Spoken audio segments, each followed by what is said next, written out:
నమస్తే. అనురాధారావు, బాలల హక్కుల సంఘం ప్రెసిడెంట్. రాష్ట్రంలో గురుకులాల పరిస్థితి చాలా దారుణంగా ఉంది. సమస్యలు ఎక్కడ చూసినా అట్లాగే ఉన్నాయి.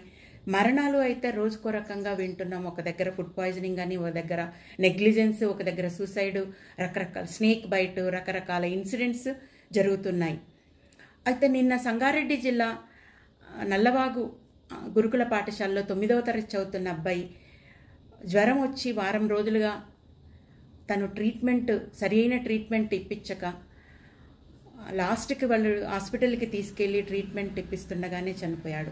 ఇలాంటి ఘటనలు చాలా చాలా చాలా జరుగుతున్నాయి. ఏంటి ఈ గురుకులాల పరిస్థితి అన్నది మనం చూద్దాం. గురుకులాలు ఎప్పుడు ప్రారంభమయ్యాయి, ఎవరు ప్రారంభించారు అని మనం వివరాల్లోకి వెళ్తే, గురుకులాలకు ఆద్యులు శ్రీ పివి నరసింహారావు గారు. తను ముఖ్యమంత్రిగా పనిచేస్తున్న పీరియడ్లో, అంటే 1972లో మొట్టమొదటిసారిగా ప్రభుత్వం నడిపించే రెసిడెన్షియల్ పాఠశాలను నల్గొండ జిల్లా సర్వేల్ గ్రామంలో ప్రారంభించారు. ఆర్థికంగా సామాజికంగా వెనుకబడి ఉండి విద్యలో చురుకుగా ఉన్న విద్యార్థుల కోసం వెలిసినవే ఈ రెసిడెన్షియల్ పాఠశాలలు. అవి సంక్షేమ ఎడ్యుకేషనల్ సొసైటీ కిందికి మారాయి. రాను ట్రైబల్ వెల్ఫేర్ వాళ్ళ కోసము, షెడ్యూల్డ్ కులాల కోసము, మైనారిటీల కోసము ఏకలవ్య రెసిడెన్షియల్ స్కూల్స్గా, మహాత్మా జ్యోతిరావు పూలే రెసిడెన్షియల్ పాఠశాలలు, కస్తూరిబా గాంధీ పాఠశాలలు, అట్లాగే మోడల్ స్కూల్స్గా ఇవి రాను అభివృద్ధి చెందాయి. రాష్ట్రంలో మొత్తం 2022 వరకు చూసుకున్నట్లయితే 981 గురుకుల పాఠశాలలు ఉన్నాయి. ప్రస్తుతం ఇవి 1023 పాఠశాలలు అయ్యాయి. సుమారు 6 లక్షల విద్యార్థులు ఇందులో చదువుకుంటున్నారు. ఎస్సీ సంక్షేమ గురుకుల పాఠశాలలు 232 ఉన్నాయి.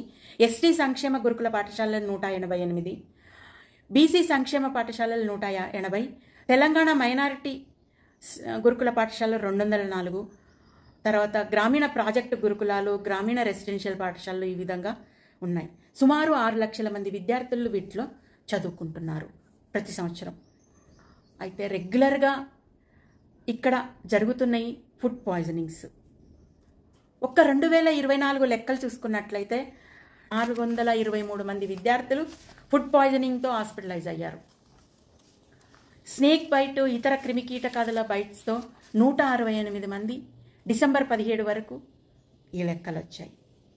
ఇంకా చనిపోయిన వాళ్ళు ఇదంతా చూసుకున్నట్లయితే ఇప్పటి వరకు 85 మంది విద్యార్థులు ఫుడ్ పాయిజనింగ్ కావచ్చు, సూసైడ్స్ కావచ్చు, అనుమానాస్పదంగా కావచ్చు, నెగ్లిజెన్స్తో కావచ్చు చనిపోయిన విద్యార్థుల సంఖ్య ఇది. మరి ఏం జరుగుతుంది ఈ స్కూళ్ళల్లో, ఈ ఆశ్రమ పాఠశాలల్లో ఏం జరుగుతుంది? పెట్టిన ఉద్దేశం ఏమో పాపం చదువుకోవడానికి వసతులు లేక, ఏ విధంగా చదువుకోవాలన్న ఆశతో ఉన్న, పేదరికంలో ఉన్న విద్యార్థుల కోసం వెలిసినవే ఈ ఆశ్రమ పాఠశాలలు, ఈ గురుకుల పాఠశాలలు.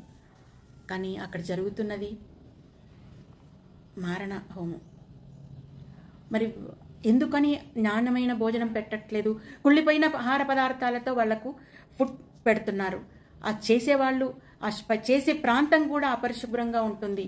అక్కడే ఈగలు, దోమలు, పందులు అన్నీ తిరుగుతుంటాయి. మరి ఎందుకని ఇంత నిర్లక్ష్యం వహిస్తుంది? నిర్లక్ష్యం వహిస్తున్న వాళ్లను ఎందుకని ప్రభుత్వం అసలు వాళ్లపైన చర్యలు తీసుకోవట్లేదు? ఎన్ని జరుగుతున్నాయి? తప్పు చేసిన వ్యక్తి పైన ఎప్పుడైతే ప్రభుత్వం చర్యలు తీసుకుంటుందో, అంటే సస్పెన్షన్ కాదు, ఇక్కడ సస్పెన్షన్ అన్నది పనిష్మెంట్ కాదు, జీతం ఇచ్చి ఇంట్లో కూర్చోబెట్టినట్టే వాళ్ళను టర్మినేట్ చేయండి. ఉద్యోగం పోతుంది అన్నప్పుడు ఖచ్చితంగా ఒళ్ళు దగ్గర పెట్టుకొని పనిచేస్తారు. అంతవరకు వీళ్ళు ఇదే విధంగా పేద పిల్లల జీవితాలతో ఆడుకుంటారు. కాబట్టి తక్షణం చేయాల్సింది ఎక్కడ ఈ నెగ్లిజెన్స్. ఇప్పుడు నిన్న చనిపోయాడు అబ్బాయి, వారం రోజులుగా అస్వస్థతతో ఉన్నాడు. సంగారెడ్డి జిల్లాలో జరిగిన నల్లవాగు రెసిడెన్షియల్ స్కూల్లో జరిగిన ఇన్సిడెంటే చూసుకుంటే ఆ అబ్బాయి వారం నుంచి సిక్ అయి ఉన్నాడు. నెగ్లిజెన్స్ తోటి వాళ్ళకి అబ్బాయికి ట్రీట్మెంట్ ఇప్పించలేదు. ట్రీట్మెంట్ కోసం హాస్పిటల్కి తీసుకెళ్తే అక్కడ ట్రీట్మెంట్ పొందుతూ చనిపోయాడు. కనీసం పేరెంట్స్కి ఇన్ఫార్మ్ చేశారా? చెయ్యలేదు. అంటే అది నెగ్లిజెన్సే కదా. జ్వరం వచ్చింది అన్నప్పుడే ఇమీడియట్గా తక్షణం ట్రీట్మెంట్ ఇప్పిస్తే అబ్బాయి బతికేవాడు కదా. అంటే అక్కడ సిబ్బంది నిర్లక్ష్యంతో అబ్బాయి చనిపోయాడు. కాబట్టి ఆ సిబ్బందిని తక్షణం విధుల నుంచి తీసేయండి, విధుల నుంచి తొలగించాలి, సస్పెన్షన్ చేయొద్దు.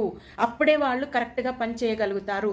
ఎవరికైనా నా ఉద్యోగం పోతుంది అన్న భయం ఉంటేనే పని చేస్తారు, లేకపోతే పిల్లలతో ఆడుకుంటారు. పిల్లలంటే ఏమి నోరు లేని పిల్లలు అనుకుంటారా?